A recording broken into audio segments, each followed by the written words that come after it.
Now we know what our optimization model is going to be. Let's go put it into Excel, and let's go over here to our Model tab.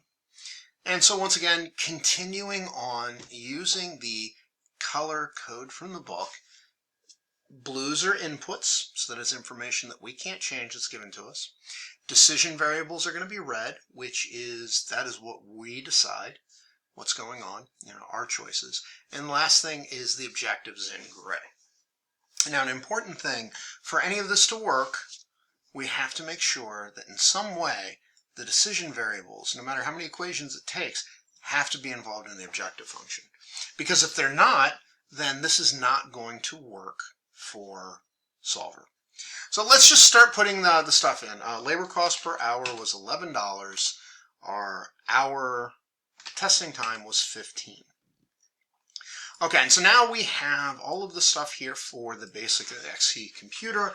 I like putting this stuff together in columns, like we've shown here, instead of rows, because it's going to make a lot of the things easier as we go. And I also notice that, I've got things in the columns, here's basic here, and this is going to be like the basic hours used. So keeping it in columns makes things easier to kind of visualize what's going on. So let's write this in. So 5 hours for assembly, 1 for testing, $150 for components, and the selling price is $300. The XP is 6 hours for assembly, 2 for testing, $225 for components, $450 selling price. So we have maximum sales down here, 600 for the basic, 1200 for the XP. And then hours available, we've got 10,000 hours for the assembly and 3,000 hours for the testing. And let's go home, put that comma in there, and there we go. So that all looks nice. Okay, so why are we doing it this way? What are we looking at? Well, we want to get to profit. And so how are we going to get profit? Well, we're going to find out the profit from the basic, profit from the XP.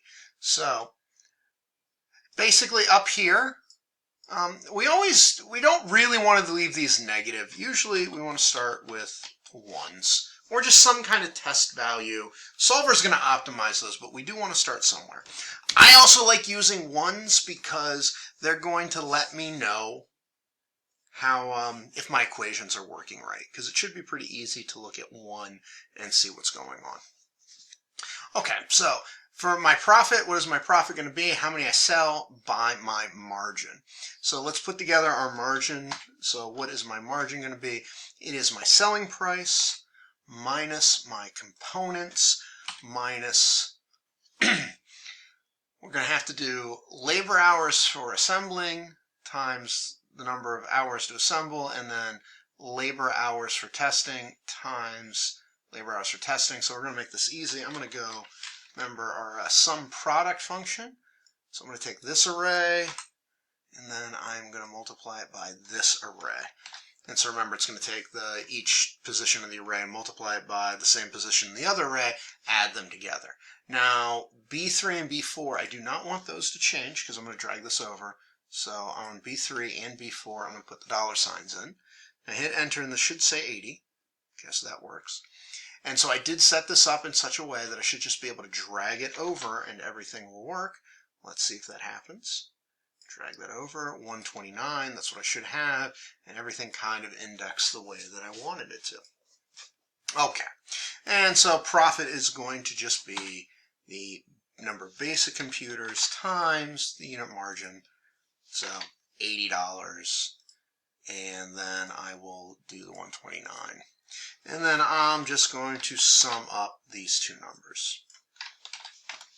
Now, I'm putting it together like this just to kind of show things, but if I was doing this for a real model, once again, I would fall back to sum product, and I would just sum product the unit margin with the numbers to produce, and that would get me the same thing.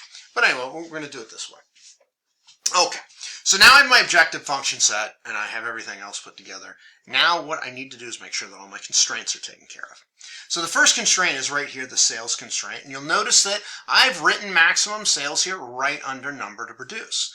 And the reason that I do that is to make things a little bit easier for me when it comes to the constraint part, because I like to be able to visually confirm what's going on.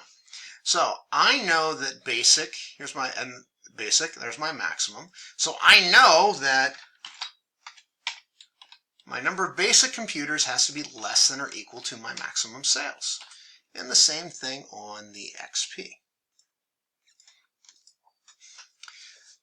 Okay, so when I go to use my, when I go to do my solver, it's actually much better to make sure that your constraints and your decision variables and everything have range names on it, just so it makes it easier to understand what's going on.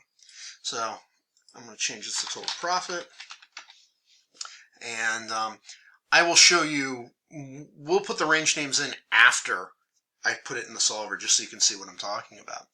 Okay, so the next thing is labor hours for assembling. So that's going to be, we're going to sum product. Once again, this is why I have it laid out like this, the number of computers that we've got, and we're going to sum product that with the hours for assembly. And in fact, we're going to step that back. We'll make the range names here. I'll demonstrate things from the other one.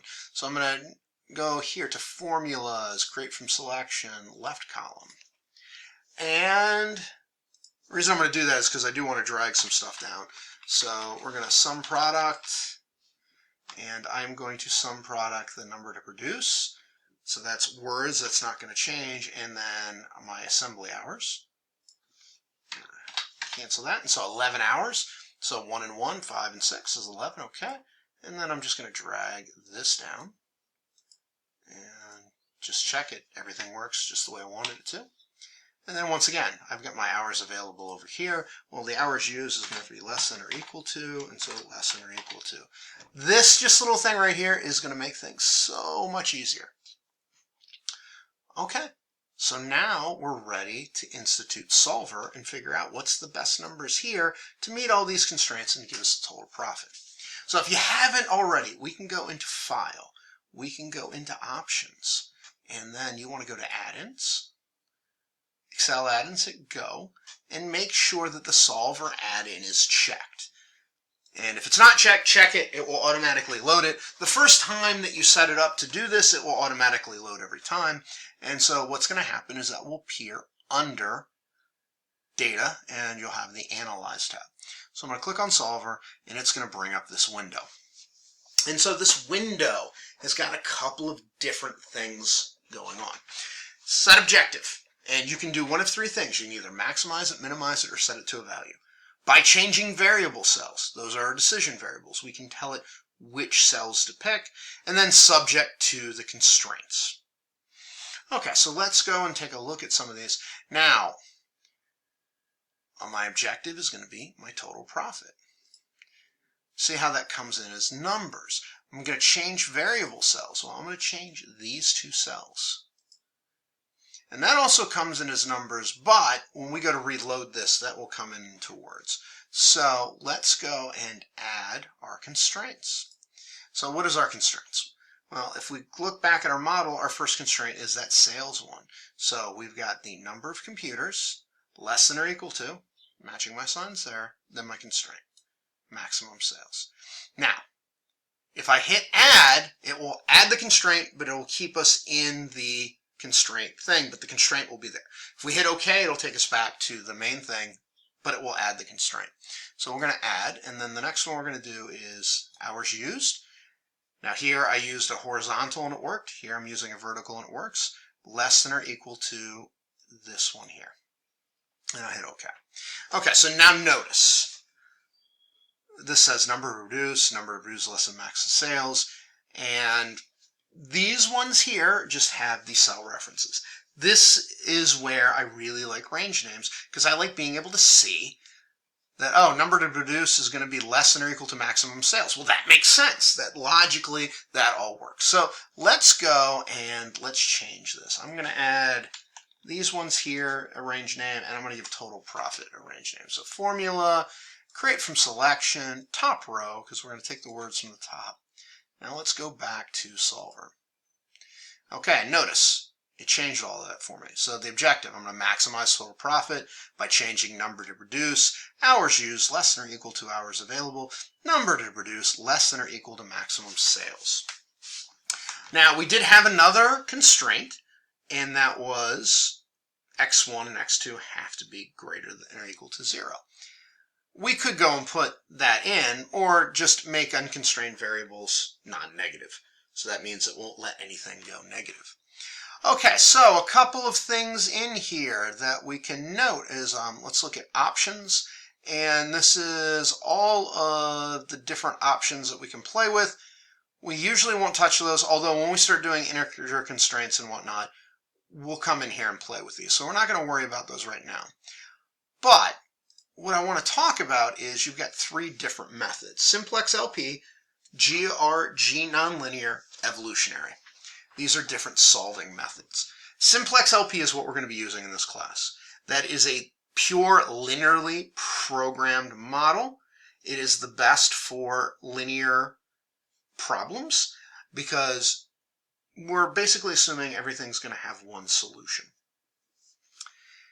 GRG nonlinear, so you always will start with a simplex LP.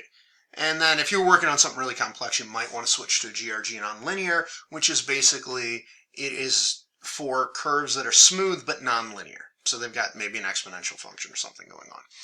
What is going to happen here is it's going to be looking for local maxima and minima, and it's going to try to solve it that way. So it's just a different method of solving, but it's not as, the simplex LP is always going to give you the best answer. Even if if there's multiple paths to get to that answer, let's say basic and XP, an answer of 5 basic and 10 XP gives you the same profit as 0 basic and 15 XP. Both of those are completely valid. I'll give you one of those two. The big difference you'll see is a lot of times your friend on a Mac does it and then you do it on a PC. It will work out, could work out differently just because of the different ways the computers calculate. And if I haven't said it in class yet, please do this on a PC. It makes things easier. Go use the Providence College virtual desktop to run it in a PC environment because there's something about Macs that just doesn't work as well with solver as it should.